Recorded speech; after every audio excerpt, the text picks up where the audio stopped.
Quddiem il-Maġistrat Miriam Heyman, Helen Buġejja ta' 44 sena mill-Belt Valletta wieġbet mhux ħater li kellha fil-possess tagħha id-droga ecstasy, eroina u kannabis bl-iskop li titraffikhom fil-ħabs ta' Kordin. Al kontrarju, Alexandra Pax ta' 48 sena minn Bormla ammettiet li kellha fil-possess tagħha l-eroina u l-kannabis u li provat iddaħħalhom fil-faċilità korrettiva. Iż-żewġ nisa ġew arrestati t-tnejn li għadda meta kienu deħlin il-ħabs sabiex jiltaqgħu mal-maħbubin tagħhom. L-ewwel sejba ta' droga saret waqt strip search u li waslet għall-arrest ta' Alexandra Pax.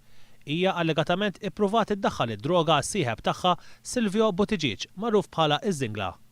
Is-sejba ta' din id-droga waslet għall-arrest ta' Helen Buġejja, illi allegatament kienet se tgħaddi droga lil żewġa Alfred Buġejja, magħruf bħala il-Porporina.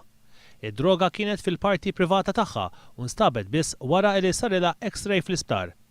Waqt li Helen Buġejja nżammet taħt arrest preventiv fil-ħabs ta' Kordin sakemm tibda għaddejja proċeduri, Alexandra Pax ukoll inżammet il-ħabs wara li ma talbitx għal ħelsien mill-arrest sakemm tingħata s-sentenza.